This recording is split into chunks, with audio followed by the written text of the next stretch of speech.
Nå, vi skal lære at hækle. Og den måde, jeg ligesom lærte det på med hæklenålen, det er, at hvis man kan sætte hæklenålen, uden at den sådan bare lige ryger ud, så passer den til garnet. Er det ikke smart? Den anden måde, jeg har lært det på, det er, når man skal starte, så laver man en lykke, og så den snor, der ligesom hænger fast til garnet, kører man op igennem. Fordi så lukker den sig, og så kan den ikke køre nogen steder. Hvis man gør det med den lille snor, så kan den godt finde på at køre lidt frem og tilbage. Jeg tænker, at vi bare starter lige så småt med at lave noget, der hedder kædemasker. En kædemaske, det er, du tager ligesom fat i snoren, og det kan du gøre, hvordan du vil. Jeg gør det sådan her. Jeg vil altid holde fuldstændig, ligesom du vil. Det er den måde, du føler for, kan man sige, ikke? Og så kører jeg snoren igennem, og så har jeg ligesom en maske. Kan I se det? Kan man se det? Ja, det kan man godt se. Det gør vi så igen. Så har vi 2 masker. Hvis vi nu skal lave en oldemor firkant, så kan man gøre det ved at lave 6 af dem her. Så der var 2, 3, 4, 5 og 6.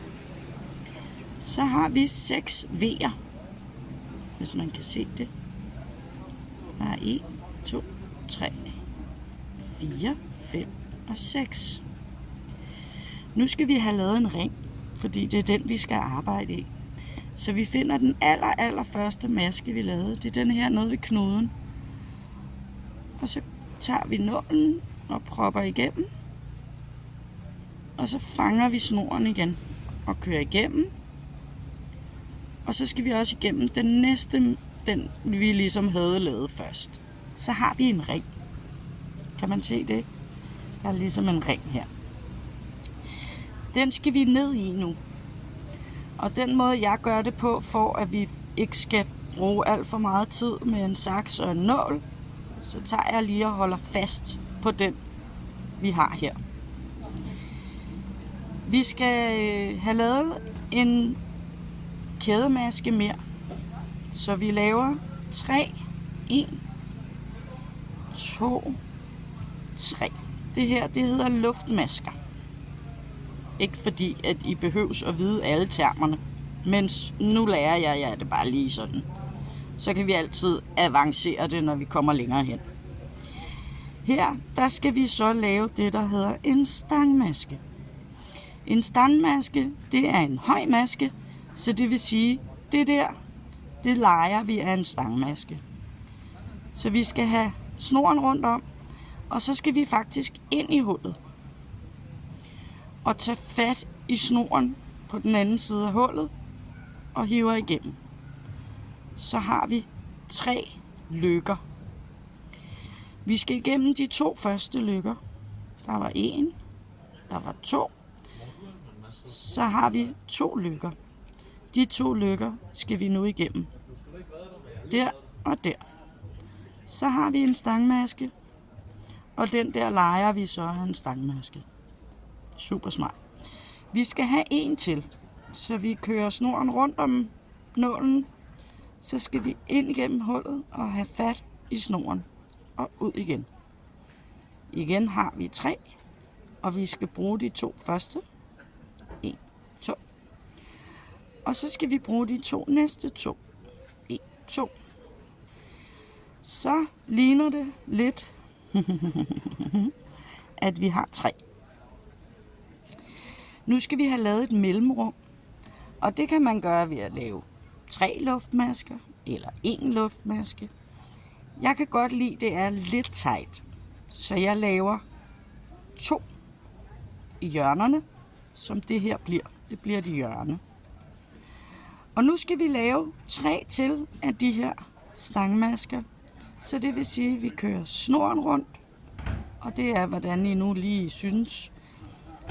Kører vi den rundt om, Og igen ned i hullet, tag fat i snoren og op. Og igen har vi 3. Vi skal have fat i snoren igen, og ind igennem de 2 første, og ind igennem de 2 næste. Så har vi ligesom et hul der. Det hul, det skal vi bruge senere. Men vi skal have 2 mere, så vi laver lige 2 mere. 1. Og ind igennem. Hvis den vil, sådan der. Og ind igennem de sidste 2. Så skal vi have lavet den sidste. Snoren rundt igen. Ind igennem hullet. Tag fat i snoren. Op igen. Tag fat i snoren. Og 1, 2. Og 1, 2. Så har vi 3 igen. Og det er skide smart, fordi nu skal vi have lavet 2 luftmasker igen. Det er så 1, 2. Nu har vi det, der hedder kolonner, eller clusters på engelsk, eller hvad man siger. Der er 1 her, og der er 1 her. Vi skal bruge 2 mere. Hvis I synes, det går for langsomt, så er den her video nok ikke for jer.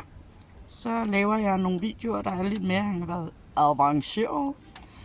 Men det, vi skal have gjort nu, det er, at vi skal have læret, det hedder det ikke, det hedder lært folk at hækle. Så kan vi altid lave noget, for de er øvet bagefter. Vi skal have lavet 2 til af de her, så vi laver lige først 3 af de her såkaldte stangmasker. Og vi gør det meget stille og roligt, og grunden til, at vi gør det meget stille og roligt, det er, fordi jeg har selv lært at hækle på YouTube. Og derfor synes jeg ligesom, at jeg vil lære jer det. For jeg har lært det ved de amerikanske. Og jeg har ikke rigtig fundet nogen på dansk. Så derfor så gør vi det på dansk. Vi skal lige have lavet den sidste stangmaske, som er indover. Hold lige lidt fast her. Det gør jeg altid, så ryger de ikke nogen steder. Ind igennem. Og ned under og tage fat i snoren. Og op igen. Så skal vi have fat i snoren igennem de 2 første. Så har du 2. Og de sidste 2. Så har du 3 igen. Okay? Så skal vi have lavet den sidste. Og vi skal lige have lavet det der famøse hul. Så vi laver 2 af de der almindelige luftmasker. Ja, så er det snoren omkring igen. Ind igennem, tag fat i snoren, og op og tag fat i snoren. Igennem de 2 første, igennem de 2 næste. Jeg skal have lavet 2 til. Rundt om, ned igennem, tag fat, op igennem, tag fat, gennem de 2 første, og igennem de 2 sidste. Sådan der. Og en til. Rundt om, ned igennem, op, tag fat, og rundt om de 2 første, eller ikke rundt om, ind igennem og ind igennem. Sådan der. Nu har vi 1 kolonne, 2 kolonner, 3 og 4 kolonner. Nu skal vi have lukket af, men vi skal jo have et hul her, ligesom vi har her. Så det vil sige, at vi skal have lavet 2 luftmasker igen. Og det er snoren omkring, ind igennem hullet. Snoren omkring, ind igennem hullet. Så skal vi have fat i den der med 3, vi lavede til at starte med. Og den er der. Kan I se det? 1, 2, 3.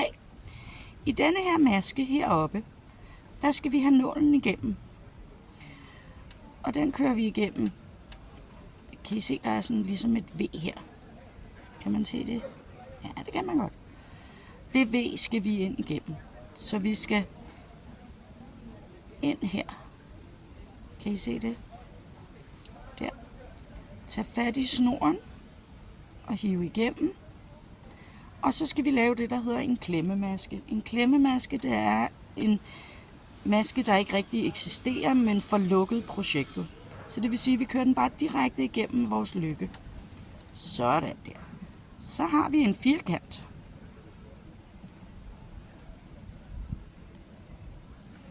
Det er en firkant. Denne her firkant skal vi jo så arbejde lidt videre på. Det vil sige, at vi skal herhen. Fordi vi skal hen til hullet, hvor vi kan starte. Nu har vi lavet en lukkemaske der, så vi skal hen i den næste.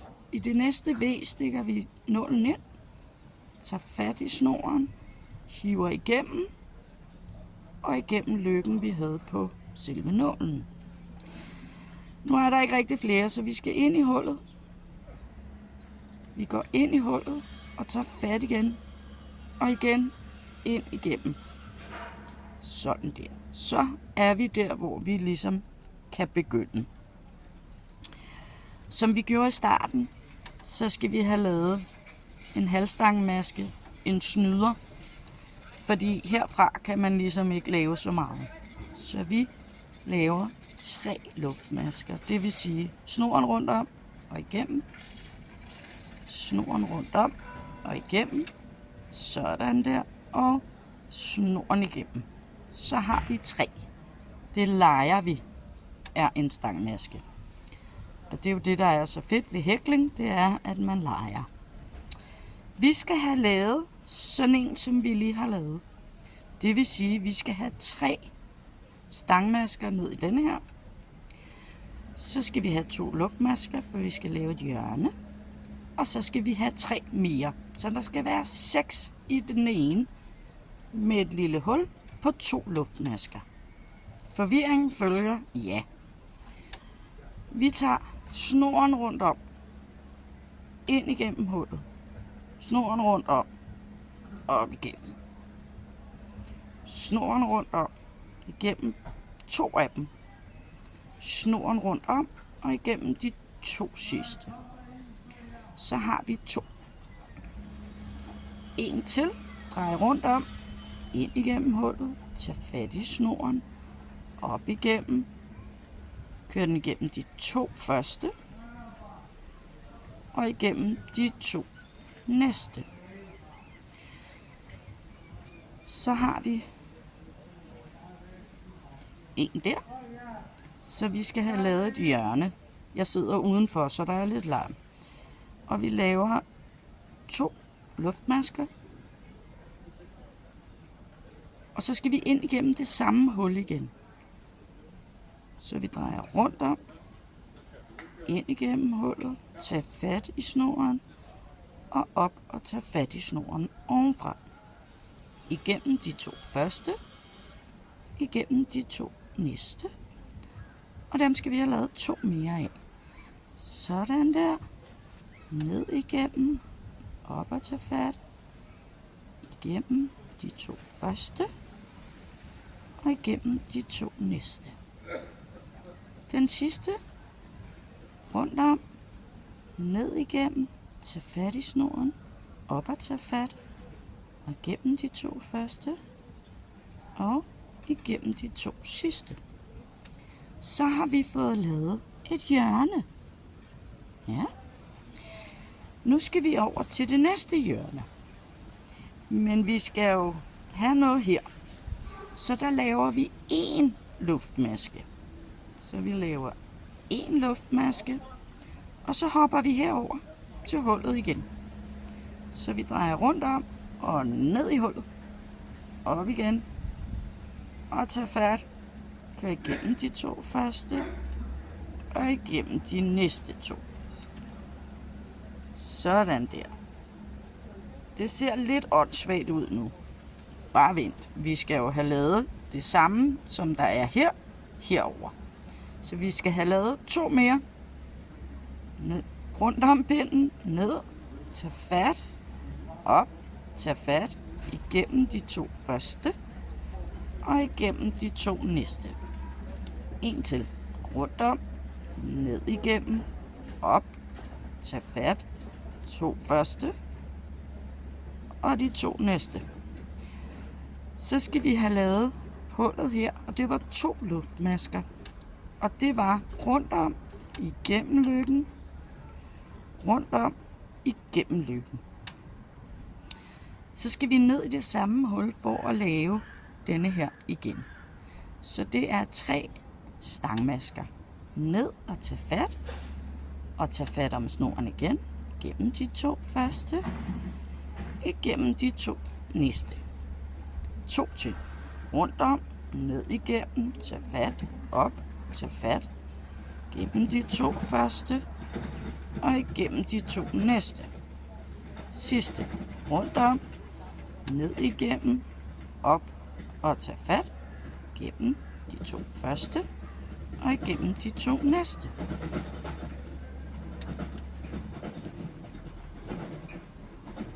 Så ser det sådan her ud. Nu skal vi herover, og det gør vi ved at lave en luftmaske, ligesom vi gjorde her.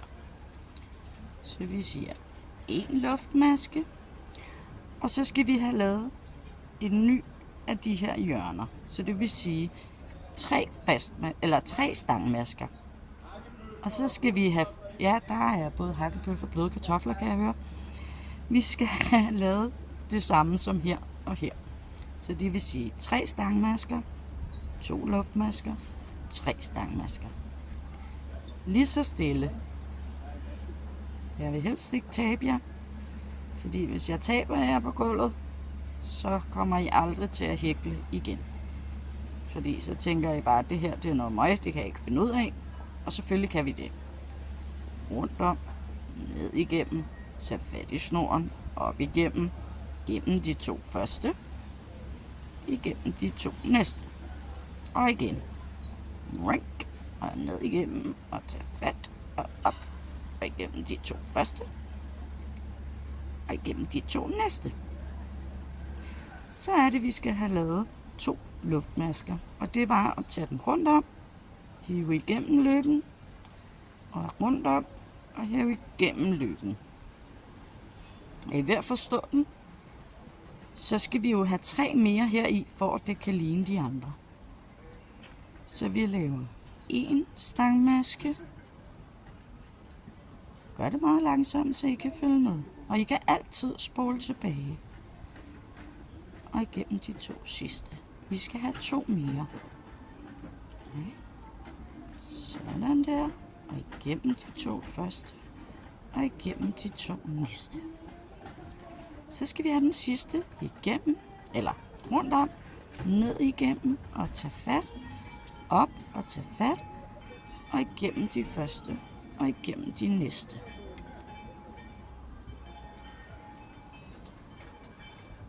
Hvis I er nået så langt, så er I seje.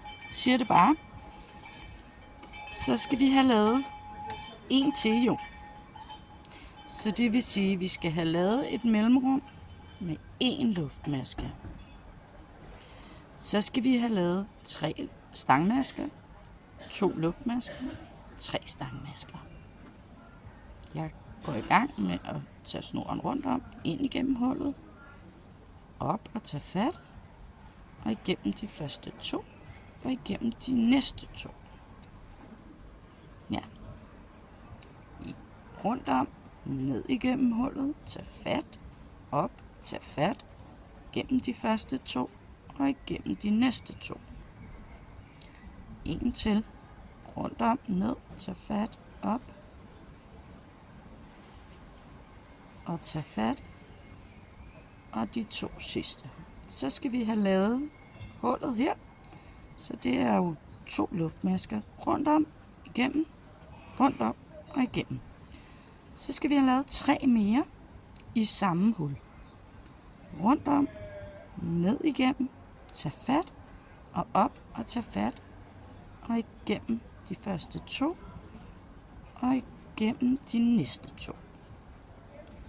2 mere. Rundt om, ned igennem, ned og tag fat, op, rundt om, og de første 2, og de næste 2. En til. Rundt om, ned igennem, tag fat i snoren, op og tag fat i snoren igennem de første 2, og igennem de første næste 2. Så er vi ved et mellemrum igen, og der skal vi bare have en enkelt luftmaske. Det er sådan en der. Så skal vi hen, ligesom vi gjorde i den første, så skal vi hen og finde der, hvor vi lavede 3 luftmasker. Og de er her. 1, 2, 3. Så skal vi igennem de 2 V'er. Eller, det er jo et V, men vi skal igennem, så der er 2 af de der på hver side. Tag fat i snoren, kør den igennem. Har vi 2, og kør den igennem. Sådan der. Det hedder en klemmemaske. Den skal vi lave igen her. Kør den igennem. Tag fat i snoren. Kør den igennem. Og igennem den anden løkke. Sådan der. Så skal vi over i hullet. Igennem hullet. Tag fat i snoren. Kør den igennem der. Og så er det bare forfra. Og så kan man jo lave dem lige så store, man vil. Jeg har et hundetæppe, der er stort, så jeg er jo bare blevet ved, så det er bare en mega stor firkant.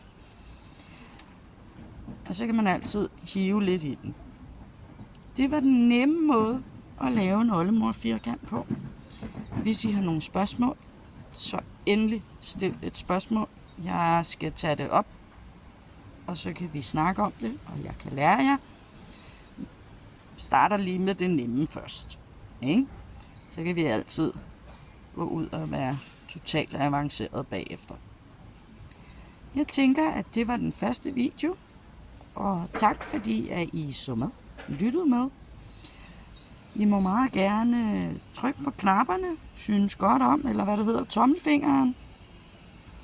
I må meget gerne trykke på den der subscribe-knappen, så vi kan lære nogle flere hækle. Jo mere jeg kommer ud, jo nemmere bliver det at få lavet alle de ting, vi gerne vil have lavet. Jo hurtigere går det.